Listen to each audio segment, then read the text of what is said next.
So, touching on the important topic and stuff.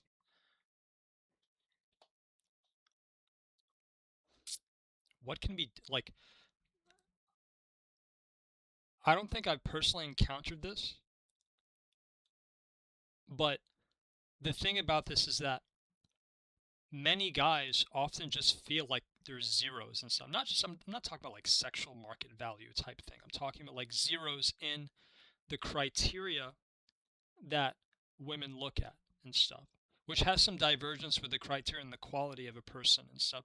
I think people have a natural intuitive sense of quality of a person, so I don't have to talk about that and stuff. But like, I want to talk about, you know, what women look at and stuff in a way that helps people, um, by bringing it all in a nutshell. Um,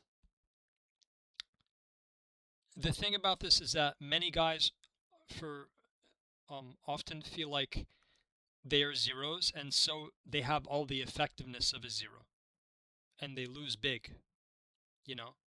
Um, and I would say the first thing is get that person with a healthcare provider and stuff.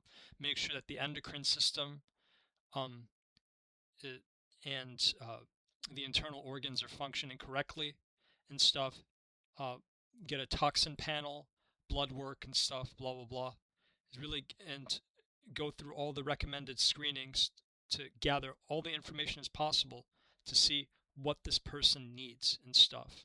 Um, but assuming the person's innocent, right?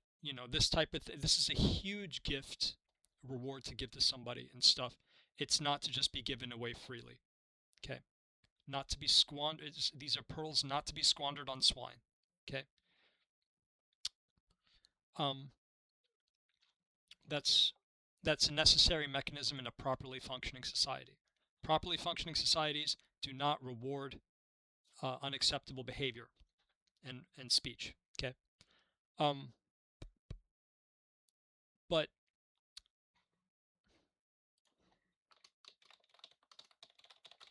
what can be done for this person that to help them as much as possible? You know, first, so from after the doctor and health thing is sorted out, maybe they go on a proper exercise program and stuff to um to build up, you know, to start the anabolic process, give them, uh, to encourage the beginnings of developing personality and stuff.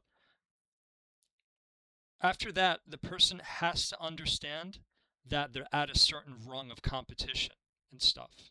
And you know, if if a guy's like it brings himself up to 40% and stuff, he's probably like he's gonna be competing at around like you know uh 30 to 50% maybe and stuff.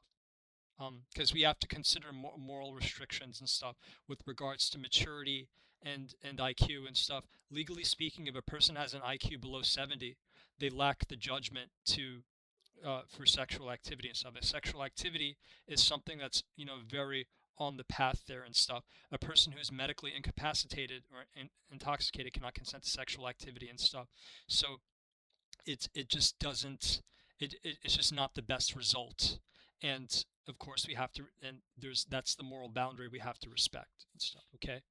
um and there's yeah, there's a power dynamic thing that has to be respected too, and there's stipulations around age as well too and stuff.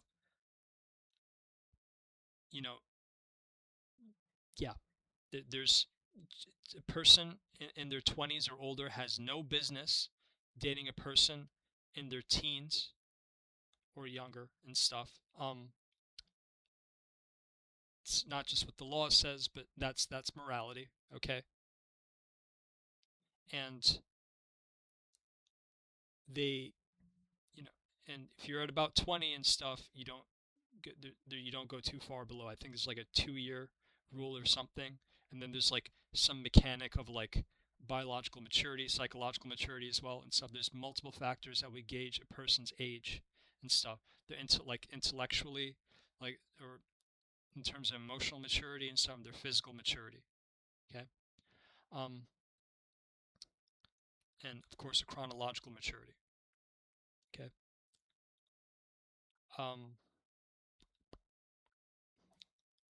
And so once that person has admitted to where they must compete at, they make it happen from there and stuff. They should and can continue to mature and stuff, but they should consider how that person feels about the possibility of being left behind, and should not leave that person behind. So they should share the journey of development, of education and stuff to mature that person and increase their business handling and handling of the world around them and stuff. Because that's what tends to increase when maturity is properly done. And so a person has the capacity to handle more. Okay? And they take on more responsibility and stuff, and they start to see more of the morality and how to do things.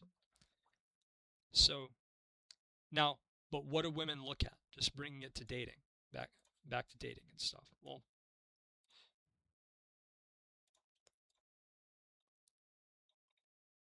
and if you find this to be very satisfactory, it's because I don't have a commercial, religious, or political agenda. I'm just being honest and talking like just the facts and stuff. This is the truth. This is really the truth.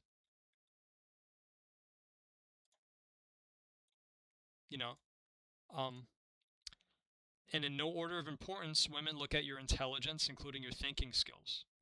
There's many ways it's shown. Your education credentials, career prospects, and career status and stuff. Your status, believe it or not, having a criminal background isn't necessarily a plus. Being a criminal, whether you're in detention, incarceration, correctional facility, house arrest, whatever, it really puts a cap on things. Physique, looks, athletic abilities, how good of a job you have, social intelligence, including your ability to create and manage a dating relationship. Okay. Women also look at your emotional intelligence, and how they look at it is how your speech behavior impacts them. In your ability to listen and communicate stuff.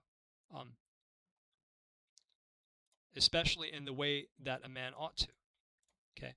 Language skills, disposable income level, whether women generally want you and stuff, how you dress, how you smell, how you sound, personality, and how you're treated by others, how you make her feel. Do you have the capacity to be the right family man, and do you know how to treat and talk to a woman? So they look at your capacity to be the right family man and how you treat and talk to a woman, and she knows about how you treat and talk to her and stuff, or she might see a conversation with your mother, or whatever. So there's that. So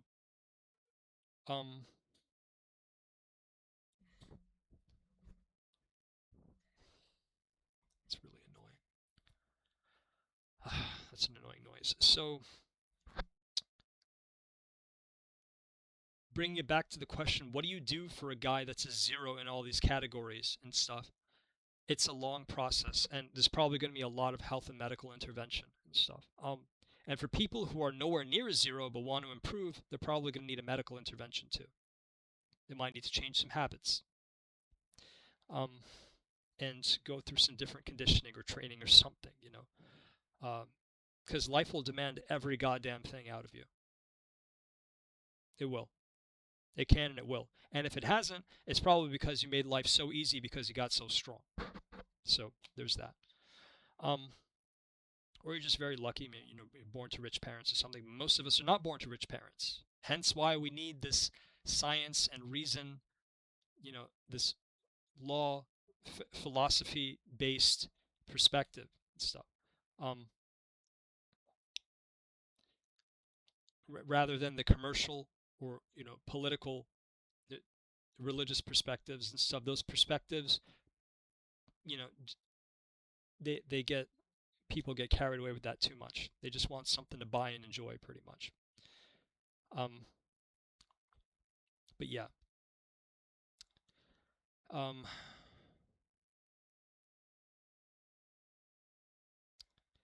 But if society cannot remediate its zeros, then it's just being selfish, letting the 100% or top people have everything. The 100% meaning the people that are the opposite of zero, like 0% human development, or 0% development as like as a desirable dating partner, you know. They have everything, and if society just lets those people have everything at the expense of everybody else, and that's a criminal society. That's a cruel, messed up society. Um, and I think history has shown that it's really beating on a lot of people. When it's not necessary. Um, it's it's optional destinies. So yeah, that's why it's important to cover this topic. Because I know this channel, you know, might give off some odor of narcissism or something, and or something, or it might seem pompous, but it's like, education is still really important. It shouldn't matter who teaches something or says it. Um, if the person just really, and I understand, like, as a speaker, like I'm not an attractive source of this message, and I might make my message look bad or whatever, but just really try to separate the message from the speaker and stuff. Um, yeah.